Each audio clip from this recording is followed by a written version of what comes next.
all of you know, you Good know the afternoon, sir. definition of poetry. Yes, good afternoon. Good afternoon. Please mute your mic so that I can discuss something. Uh, all of you are very familiar with poetry, features of poetry, function of poetry, and all that. We have discussed it also in MEG-5, particularly Wordsworth and other poets. They have spoken a lot about poetry. Um, as far as any ordinary sense is concerned, any ordinary reader's attitude towards poetry is concerned, it is obviously um, something very emotional, very close to our life, and uh, that is why Wordsworth says it is an overflow of powerful feelings recollected in tranquility. And as far as my ordinary sense is concerned, I have a stanza that goes like this about poetry. Poetry colored mark, a window to the world of wonders, a garden of beauty and eternity, a joyful tear, a tearful joy of life's limitless struggle and strife, flowing with a noisy silence. Please mark this noisy silence, flowing through a noisy silence through the river of so many cruel curses and biting blessings that sings soulfully, sometimes freely with the wind, but very often against its foul flow, without hesitation and hate, mingles in an agonized ocean, accepting and assimilating all woeful weathers and wounded waves in it. So this is how um, someone has said regarding the nature of poetry and what subjects does it deal with it. So obviously, it is an emotional outburst of a poet, and fortunately, we have this blog poetry session, and we will be discussing some important poets and their poetry. As far as English poetry is concerned, it goes back to year. It goes back to the year the past poet that is Henry and Thoreau, our past Indian English poet. Uh, he started his career uh, writing two volumes of poetry. The first volume is Poems 1827, and the second one is in 1828, the Fakir of Jahangira. The Fakir of Jahangira, a material tale and other poems. So two volumes as you see, and it goes back to the year 1827. The first Indian English poet, of course, a modern poet. We don't have medieval poets as far as English language is concerned. Only we can have uh, our modern poets. Um, as far as this Henry Desiree is concerned, he has only two sonnets have been written by him. Two sonnets. The first one is, which is also mentioned um, in your material, Igno material. The first one is the Harp of India, right? The first one is the Harp of India, and the second one is India, my motherland. These two sonnets, sonnets have been discussed in your material, and I hope you will find it. Let me discuss something. It as far as sonnet writing is concerned, it goes back to uh, uh, Patrakan and Shakespeare. Two types of sonnets are there. Um, Patrakan sonnets having a rhyming scheme, and the rhyming scheme is pattern is A B A B B A. If you can, please note down A B A B B A. Please note down if you can. A B A B B A Hello? B Yeah. C D A Sorry B to A B interrupt. B A. Sorry to interrupt. Yes. Hello. So actually the You can sound go is on. not coming properly. Hello? Hello. I am trying to speak as slow as possible, but because of the paucity of time, I'm trying to cover up the course The whatever I sound is can. too low. Hello, The sound is too low to hear. hello, hello, please. So speak louder. Hello. Actually, due to network problems, sometimes this occurs. Some of my friends also they are saying the same thing. Actually, we have a network problem in this area. There is a jail, old jail Sambalpur in Sambalpur, and there is a jammer. And because of this jammer, actually, sometimes network problem occurs. But please, you bear with me. This is the last class. I'm trying to cover up the course, to continue with your course, whatever I can. This 1 hour. Uh, Hello, I am speaking also loudly. I think Yes, you sir. can hear. That is okay. That is okay, sir. Okay, okay, please. You may carry on. Okay, please bear with me. Yes, um, the first.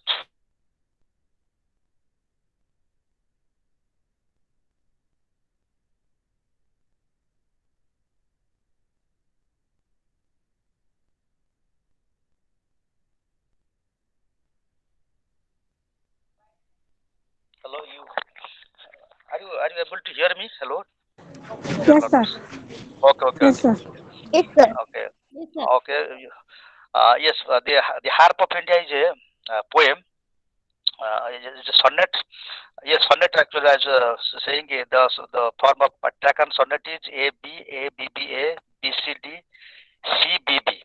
This is the um, rhyming pattern. There is also Shakespearean sonnet. Shakespearean sonnet is something different. A popular sonnet form. The rhyming scheme is A B A B C D C D E F E F G G.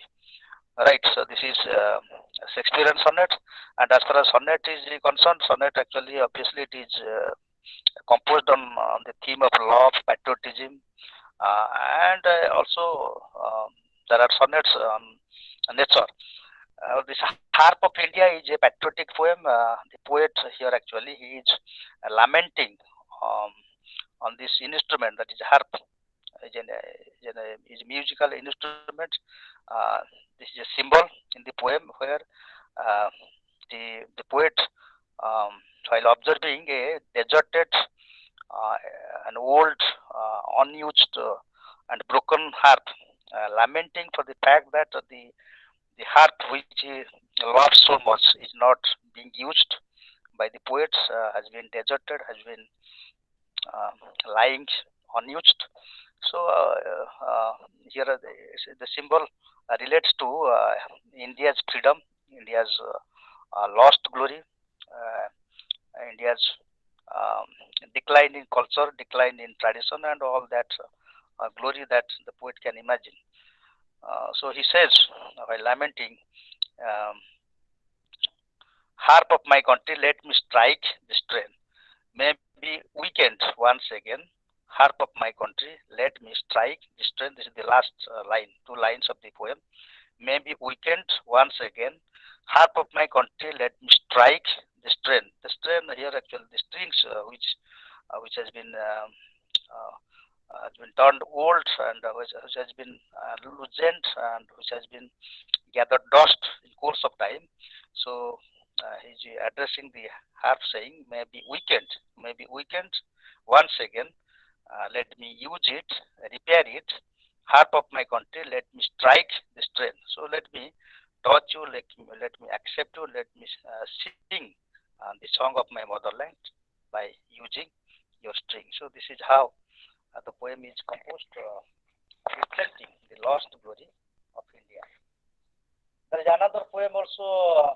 The poem is the India, my motherland.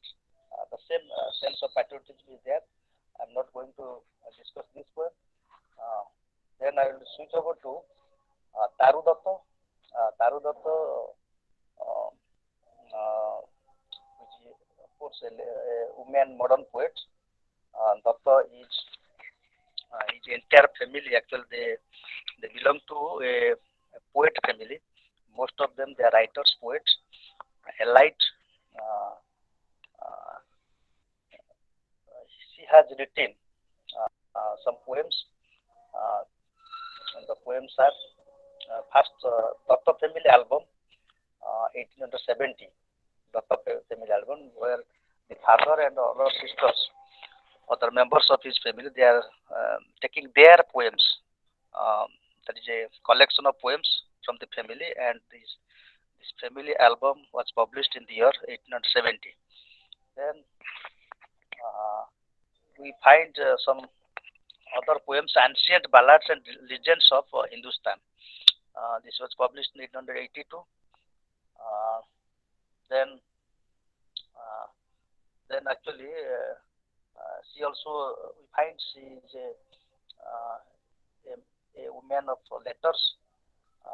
Has been editing some magazines, um, Bengal magazine in 1878. We find she is also contributing some poems, some essays, and she is also the editor of some uh, uh, English magazine during her time. There is a poem which is prescribed for you. Sita is a poem which is prescribed for you. Let me throw some light on it. About Sita, all of you know Ramayana, what happened to Sita, and how Sita is a symbol of womanhood in India, uh, a symbol of virtue, symbol of dignity and sacrifice. Uh, Sita here actually Tarudatta is taking this image of Sita at a time where she has lost her children. So here actually the poem describes the poem. Um, the speaker of the poem is a mother who is telling the story of Sita, how Sita was banished by Ram, and how she is taking shelter in Valmiki ashram, and how a mother, uh, how the mother is telling the story, and how the children, three children we find, how three children they are hearing the tale of Sita, the sad story of Sita, pain and suffering of Sita in Valmiki ashram.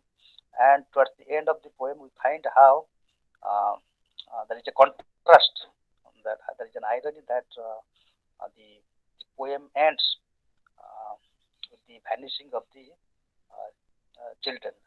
And as far as the biography of the, the writer is concerned, the poet is concerned, actually, in her own life, she has lost um, her children, and here motherhood is her motherhood is actually not lost. She is going to her past, to her memory, and trying to recreate her motherhood, her love for the children through the symbol of Sita. So this is how the story uh, goes in the Sita poem.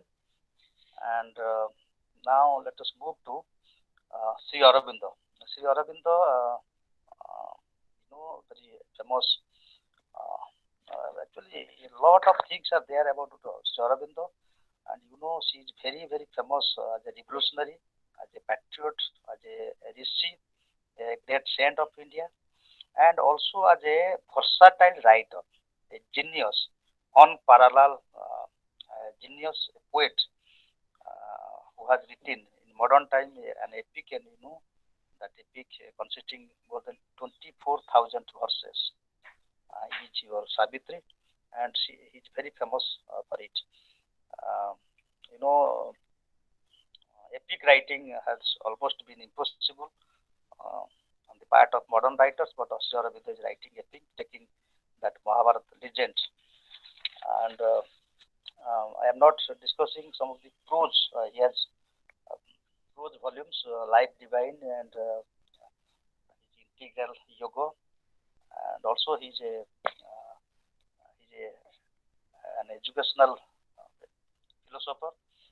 He has his integral method of education and all that. I am not discussing that. I will be only focusing some of his poems. As far as Savitri is concerned, you see, Savitri is an epic, and here the story of Mahabharata. That Savitri, how Savitri was able to uh, to get back his husband from the Yama. Yama means from the Lord of Death.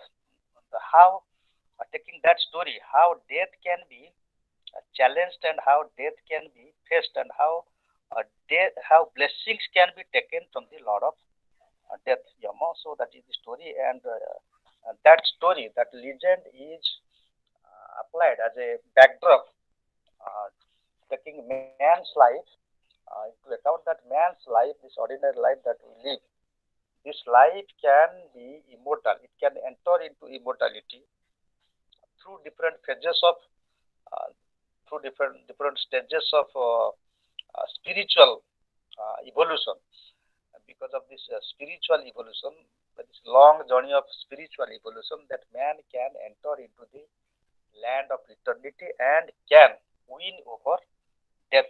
So that is the story, which is of course not there in your syllabus. Only the short poems of Sri Aurobindo has been described for you. One is a tree consisting six lines only, a quatrain and a couplet. Quatrain means four lines, and couplet means two lines. So taking these two sections, only a quatrain, four lines, and a couplet, two lines. That means in total, taking these six lines, he has composed a beautiful poem that is a tree, and this tree is a symbol of uh, spiritual growth, a symbol of hope, a symbol of eternity. Tree, as far as the physical feature of a tree is concerned, the root is there in the soil, right? And the trunk, the branches, the leaves, the flower, they are in the air, and tree grows upward. Um, so, in the same way, man, as far as mortal life is concerned, man can take root uh, of where the man can take root. Obviously, the root would be the shastras, the spiritual scriptures are there. So man can take root on it, and if you grow like a tree, your aim, your attitude, your dream should be very high, like limitless sky. So you can aspire. You can aspire as far as, again, as far as Sri Aurobindo Yoga is concerned. There are some stages. First is aspiration. You must aspire great things. Then the second stage is rejection. You must reject some of the obstacles that you find in your mortal life, and in the end, you can enter into eternity, which is the ultimate aim of man's life. So, like tree, you must grow like a tree, anchoring the soil of spirituality, spiritual texts, and you should aim high to touch the sky. So, this is how it is a small poem. The poem is available. As was um, trying to get. I got it in the net. I think you can also get it, and you can read a very small poem having a great importance uh, in our life. The second poem, which is also prescribed for you, is Life and Death by Sri Aurobindo. Again, consisting six lines. In the same way, the poem is written life and death. Actually, here there is a contradiction. And always in our ordinary life, we know there is a contradiction. The life is opposite of death, and death is opposite of life. But here, Sri Aurobindo is putting these two uh, together and try to resolve this conflict, this opposite, and how does he resolve it? So that is the towards the end of the poem. The last line is life in death and death in life. So both they are synonymous. That means if you love death, actually you can live life, right? If you love death, you can. That means death is not an enemy. Death is something. It is life again.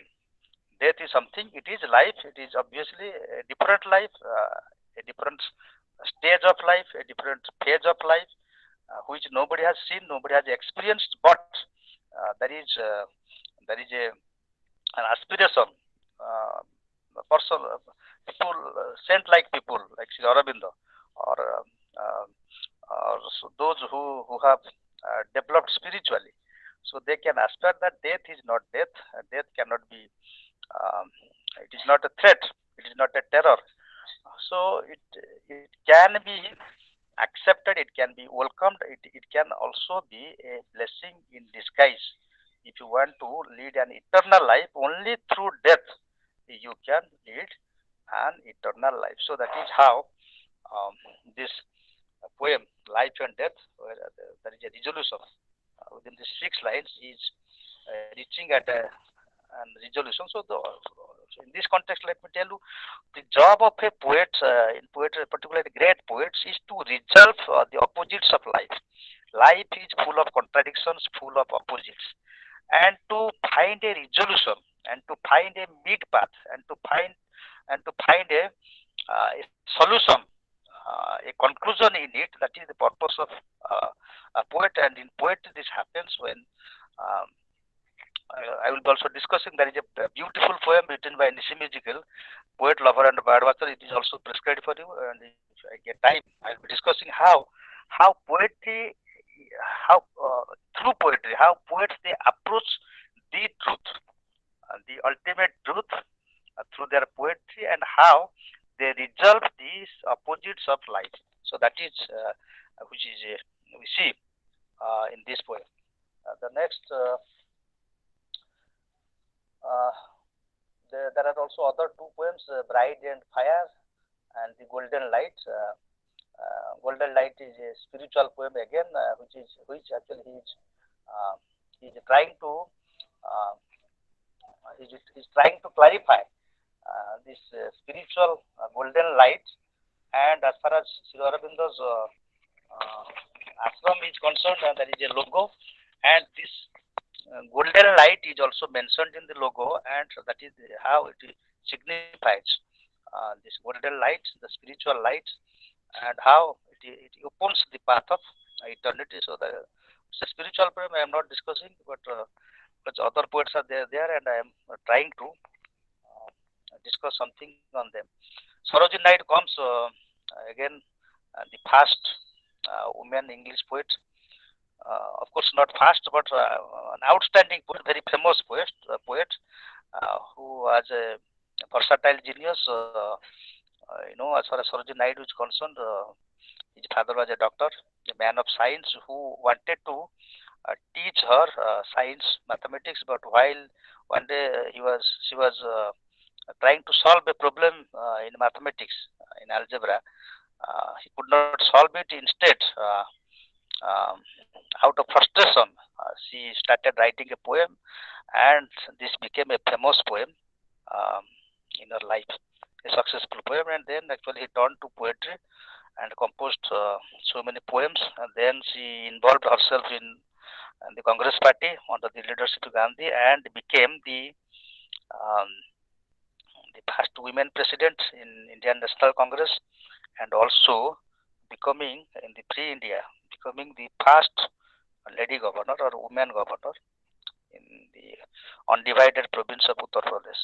So that is something as far as her, uh, uh, her political life is concerned. We find she has a number of volumes of poetry. The Golden Threshold, which was published in 1905. Uh, it made her very famous, not only in India but also uh, in England, in European nations. So uh, her poetry. Also, she passed some years, 5 years, I think, 5 years in England, getting a scholarship from the Nizam of Hyderabad. So she was studying there, and also while studying, she met different English poets of her time. And when this particular volume of poetry, Golden Threshold, was published, so it was discussed a lot both in India and in England. Then we find the Broken Wing in 1917 published this volume. Uh, then we find, then now let us uh, come to one poem. The poem is which is prescribed for you, Love and Death. It's a sonnet, again the same Petrarchan sonnet, which depicts the ideal love like Savitri, which we have already discussed. Actually, here she says that through my love um, as a devoted uh, beloved, I will save the life of my um, lover from the claws of death. So she's aspiring to save the life of her lover through love, and love is becoming a medium, becoming an instrument, a spiritual instrument to save the life of her lover. So this is the theme of this poem. Then there's another poem, The Old Woman, which it evokes compassion or karuna in the um, that she finds in the old woman. Uh, she finds that she has a lot of compassion, and she possesses a lot of women virtue or women beauty, and this compassion is the beauty of that woman. Then let us go to Nishi Magical, and here I have in my mind to discuss one poem, very beautiful poem, that is Poet Lover Birdwatcher. I'll be discussing this poem. Nishi Magical, uh, uh, the first poetry publication, A Time to Change, and other poems, which was published in 1932. This musical, he has got 7 volumes of poetry.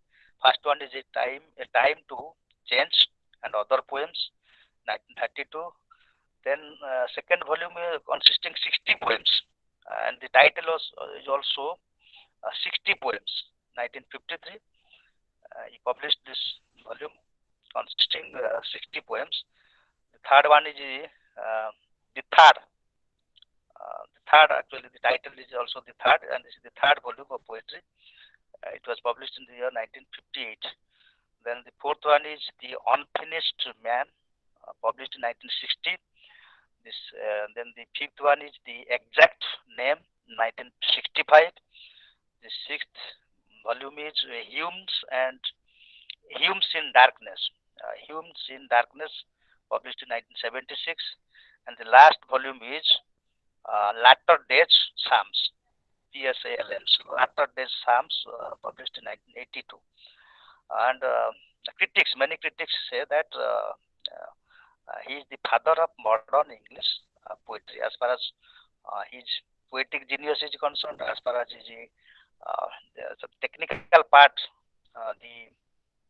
the language of his poetry is concerned, and the theme of his poetry is concerned. He is considered as the father of modern English poetry. Uh, Now, there are some poems.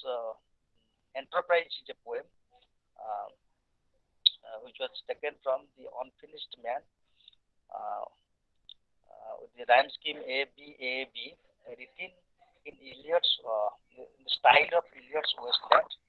Enterprise is a poem, an obscure poem, a very complicated poem. That is why it's considered as the father of modern English poetry, because of this language.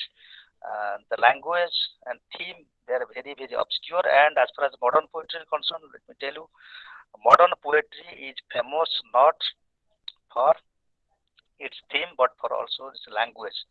The language is so complicated. Okay, the language is so complicated, consisting symbols, images, myths, juxtaposition, and all that. And because of this employment of all these poetic devices, modern poetry is very, very complex, very, very obscure. And because of this obscurity, because of this quality of obscurity, modern poetry is uh, not read by ordinary or common human beings. Only it has been a discourse, or it has been prescribed for the university and college students. Unless it is prescribed for you, unless you are going to face in the examination, you will not read modern poetry, and this is because of the fact that it is very obscure, very complex in nature. You will not, it will not be easy to understand. Yes, that is why he is considered as the father of modern English poetry. His language is like that. Here is a beautiful poem. Let me discuss something on it. The The title of the poem is Poet, Lover, and Birdwatcher. Uh, a poem consisting 20 lines in two stanzas, and this poem has come from the exact name, right? The exact name, which was published in 1965. Here, actually, what happens?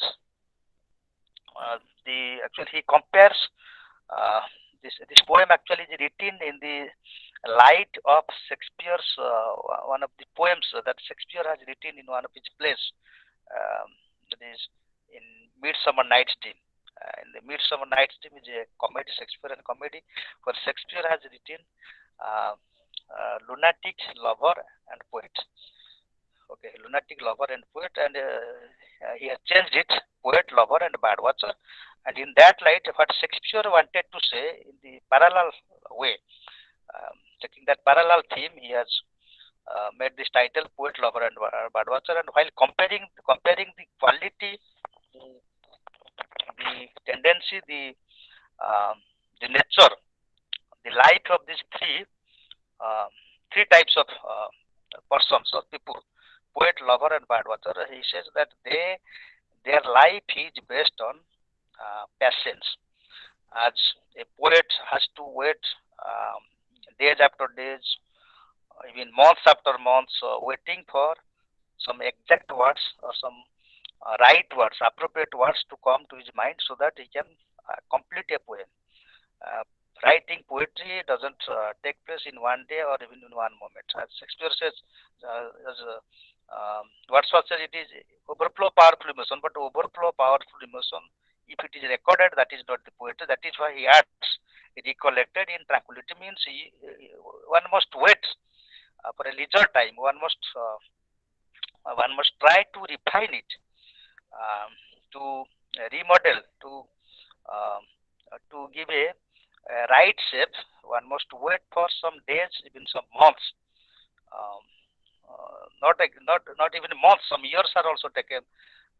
Thomas Gray took, Thomas Gray, great pre-romantic poet. He's very famous for his poem, um, written, Elegy written in country churchyard. Actually, he took 10 years to compose that poem. And taking that one poem only, he has this one poem to his credit, and because of this one poem, uh, he has become famous in his life. So, writing poetry, successful poetry, great poets actually they wait, and the patience is very much essential as far as this is the raw material of poetry. You have emotion, no doubt.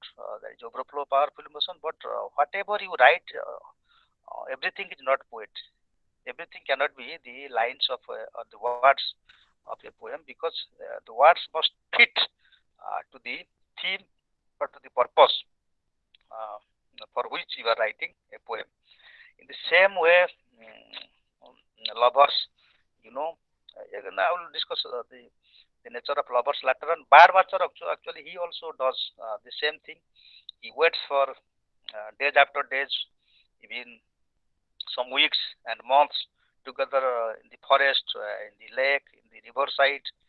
Okay, and taking a lot of pain. Actually, he tries to observe the movements of the birds so that he can draw a conclusion. Actually, where do the birds come, and where do they go, and particularly in which season, at what place they stay, etc., etc. So they track the movement of the birds through patience. If they cannot have patience, they cannot watch the movement of the birds. They cannot study the behavior of the birds.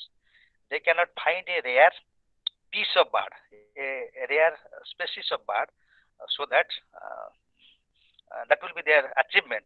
That they have studied a rare species, a rare kind of bird, and they have. It is a kind of discovery that they um, pursue in their life, and for which actually their life becomes successful if they find some rare species of bird. If they study them properly, they can be successful in their life. So poet as he waits, birdwatcher as he also waits in the same way. The lover also the quality, the nature of lover, the tendency of lover, the art of love making also is same. The art of love making, how does it take place? It's also, see, a mature lover, a worthy lover is he actually who waits for months and years. Uh, I think all of you have seen a film where the hero doesn't able to say reveal the fact that he loves the girl. Uh, Even years have passed, the friendship remains in the same way, in the limit of friendship. Not a single word was spoken that the boy loves, but while the girl is living to a foreign country uh, for her study. And then the boy cries, and then the girl comes to know that okay, this boy is in love with me. So the point is, a worthy lover, a valuable lover, a mature lover doesn't speak about his love. Rather, he waits for months and years, and he waits for the appropriate time to speak, to reveal uh, the fact that he is in love with with the girl or with the beloved. So the nature of these three poet, lover, and birdwatcher almost the same. And here actually it teaches, it gives a message to the readers that in order to become a good poet, a good lover, a good birdwatcher, one must wait. And uh, that is a I remember one of the novels, world famous novels written by Herman Hesse, and the novel is Siddhartha. Siddhartha is the hero of that novel. It almost parallel with the story of our Gautam Buddha, Siddhartha. And he has one voice always, very often, frequently. It is written in the novel that Siddhartha, the, the weapon of success uh, that he has in his life is, he says, frequently he says in the novel that I can wait, I can I can think, I can wait, and I can fast. These three statements he gives, and here lies the success of that novel. And it's a beautiful novel. I hope if you have read. So also it has this echo in, in this musical's mind. This echo that waiting is very hard, is very bitter, no doubt. But if one can wait, one can be successful in life. So that is the message that the reader gets. Now let us go to Kamala Das. No, very Kamala Das is a living poetess. Uh, uh, few years back, I know actually she made she's, uh, she declared that actually she has accepted uh, um, Islam. She converted into Islam, and she changed her religion, and she came in the uh, news for that. Kamala Das, uh, actually she is from West Bengal, and as you see, um, she has written 4 volumes of poetry. One is Summer in Calcutta, published in 1965. The Descendants, 1967. The Old Playhouse and Other Poems, 1973, and Collected Poems, 1984. These 4 volumes. It is there in. I have recorded all these facts from your material. Don't worry. You'll have all this. Uh, if you read your material, you will get it. Uh, the first poem which is there in your book is My Grandmother's House, which is taken from um, the Summer in Calcutta. So from that volume, this poem has been taken, My Grandmother's House. Uh, Here actually she speaks of what we might call the uh, it involves the childhood memory. It involves the childhood memory of the poetess, how she carries some beautiful memories of her grandmother. Uh, the Sunshine Cat, which I have in my mind to discuss this poem. The Sunshine Cat is a powerful poem on women's um, on women's issue. There is a feminine issue in this poem, where the poet is presenting a fragmented woman, and this woman, as far as actually she is describing the life of a woman who has been recently married to a man, though she had some affair, but as far as her marriage is concerned, she got married to a man who is in no longer love with her. So the marriage became a loveless marriage, and that is the reason behind her suffering. The husband uses her sexually. She rejects, um, seeks love from other men. The husband one day retaliates and locks her up uh, in a room, and every day actually she does the same thing. Wherever he leaves the house, um, he locks up, thinking that actually she would woo some other men. And this the poem ends with the breakdown of this woman. She breaks down and she loses all hope with this man, and the whole life of this woman has been wasted marrying this loveless man. So this is something as far as this poem is concerned. Uh, then we will switch over to A.K. Ramanujan. A.K. Ramanujan, uh,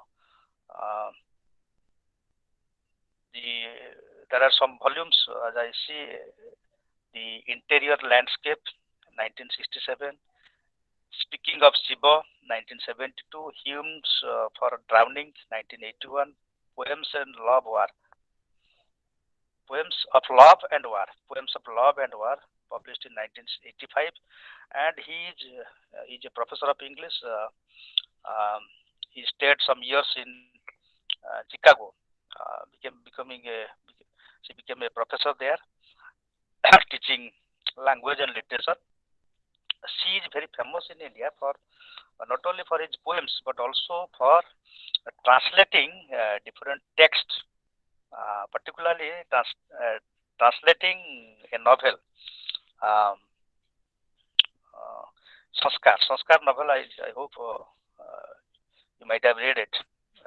Sanskar novel is a very famous novel written on the backdrop of Indian uh, casteism and Indian society. And this is a very famous novel prescribed in the graduate and postgraduate studies. And he is very famous for this poetry as well as for his translated works. I have in my mind to discuss Jayanta Mahapatra. Jayanta Mahapatra, I hope if you are, I think all of you are from Odisha. You are very familiar with him. Jayanta Mahapatra, a man of physics, taught physics in different government colleges. His entire career was um, discussing and teaching physics, but he had made an outstanding career uh, in writing English poems. And as I see, he has written 12 volumes of uh, poetry, and he is the first poet in Indian English poetry, first poet to receive Kendra Sahitya Akademi Award. So this is the first poet who is receiving the first Sahitya Akademi Award for Indian English poetry. Right. Uh, I will discuss one poem. The poem is Hunger. The poem is Hunger. I think yes, some minutes left. I will discuss this poem and I will conclude. Hunger is a poem which is also prescribed in your syllabus. This hunger has come from the volume of poetry written by Jayanta Mahapatra, that is A Rain of Rights. A Rain of R-I-T-S. A Rain of Rights, published in 1976. And this poem is a part of this volume. The title is Hunger, and here the very simple formula is Um, Hunger actually there are different kinds of hungers are there. Uh, Ordinarily it is hunger of food, but other hungers are there. That may be intellectual hunger, there may be artistic hunger, there may be um, hunger for success and all that. So, but there is a sexual hunger, and for it, a father can sell her daughter, sell his daughter for that, to get rid of hunger. So that is something which is very unusual, unbelievable, but this happens as far as this poem is concerned. um, Jayant Mahapatra is discussing all this aspect. How, while actually modern poetry is very famous for myth making. Actually, he is making a myth, um, creating a kind of story in this poem, discussing that he met a fisherman, the speaker of the poem. The speaker of the poem actually reveals a fact that actually he is coming across a fisherman. Um, he is going by his boat, and while on the way in the river, the fisherman has his daughter with in the boat, and the fisherman was very lenient him. The daughter was also very like destitute. They were uh, suffering from hunger and misfortune. And here the fisherman is saying, "Okay, you look like a babu. You look like a rich man. Yeah, I have my daughter. Okay, you keep this daughter. You use her, and you give me some money." So one day, actually, he is leaving his daughter with this man, the speaker of the poem, and as this speaker who belongs to a rich class, a light class, uh, as he advances to fulfill his sexual hunger, he finds that the girl um, almost unsexable, almost um, lost her charm, even in her 15 this at this point of youth. Because of malnutrition, she is out of charm. She is only a skeleton. And uh, the speaker, as if he feels as if he is committing a kind of sin. Uh, he has a moral dilemma in his mind that what sort of sins he is committing. To fulfill his sexual hunger, he is having a sex with a skeleton, because the girl has almost becomes with lean and thin body with bones actually. The body is with only, it's a kind of skeleton.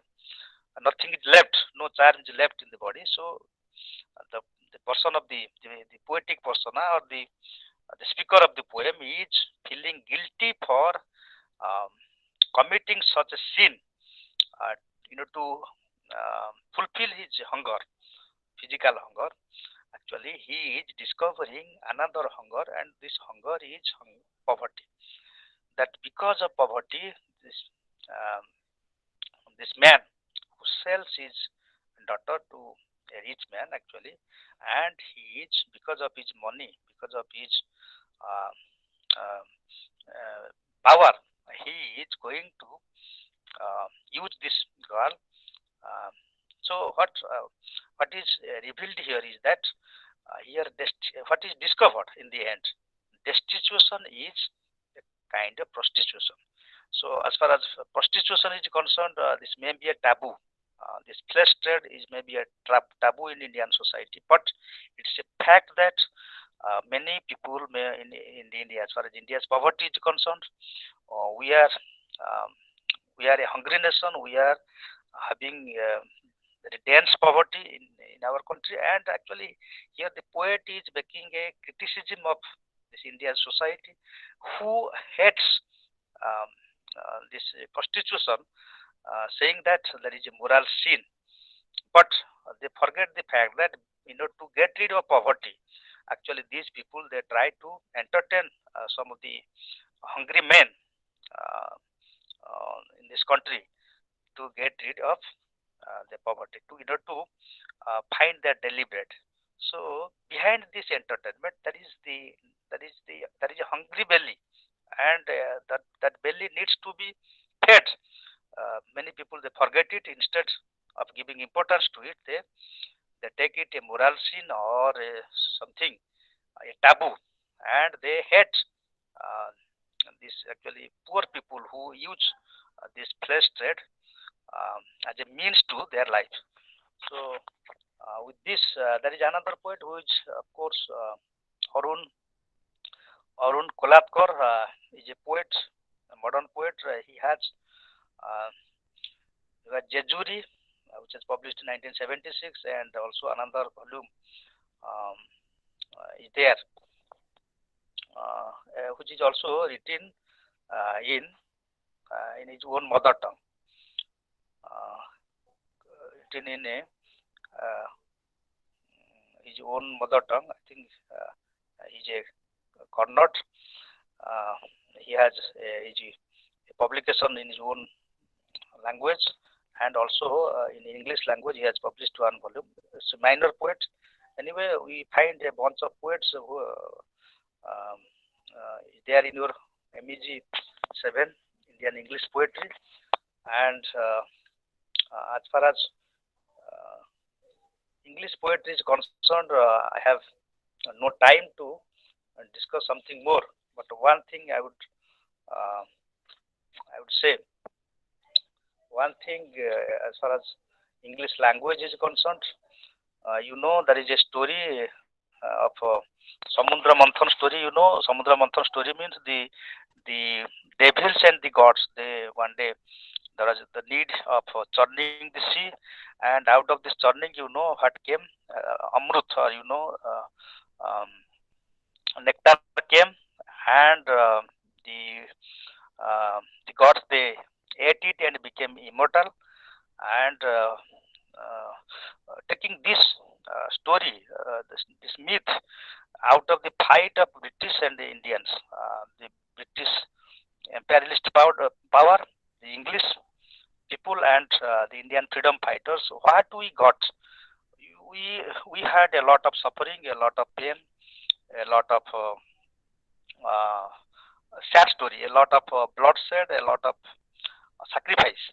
But that is one side. Another side is there is a gift, and English language as a gift we got, and because of this English language, this Indian English writers they emerged, and this Indian English became a new genre. New genre means it is no less. Uh, um, it has no less glory as we find British literature or American literature or any other literatures. We have also Booker Award, we have also a Nobel Award, and we should take pride for it that we have a special genre that is Indian English literature. And this is perhaps a gift. In that way, we can consider that we are so fortunate that because of this gift, we have been able to fight well with the Britishers. Had there been no English language, can you imagine? Uh, would Gandhi fight without English language? Could Jawaharlal Nehru, Subhash Bose? Was it possible that without English language, Swami Vivekananda could be Swami Vivekananda in Chicago? So, because of English language, our freedom struggle became so successful, and we got our freedom.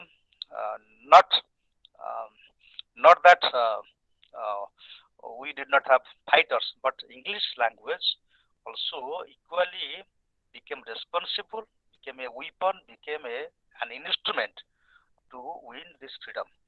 And today, as a postmodern Indian, we should take pride that we have a special genre that is Indian English literature, and in most of the almost in all everywhere in Indian universities and Indian colleges, English Indian English literature is being taught as a special course, and we should take pride for that. With this note, I hope I have tried to give in justice as far as your course. Though actually, in the last moment, uh, this MEG-7 was shifted to me. Originally, it was assigned to Dr. Aditya Meher. Because of some problems, he could not take it, and in the end, actually, it came to me, and I accepted, and I hope I have tried to give him justice as far as possible with this virtual mode. I hope in future, this is the last class. In future, if you can meet, I think it would be in physical mode. Otherwise, if IGNOU considers that okay, virtual mode will continue, we'll be meeting again, taking some other paper with you. I hope all of you will get justice. You will get as far as your exam is concerned because of this corona crisis. IGNOU is taking all care, and as far as exam is concerned, also taking this factor into this crisis into account, valuation will be made in that light. Almost it will be liberal, and all of you will get success. You will get justice as far as your marks are concerned, and with a good grade, you will get success. So, wishing all the best. May God bless you. Thank you all for joining. Thank you so much, sir. Thank Thank you. you, You sir. learned so many things. Okay, thank you. Thank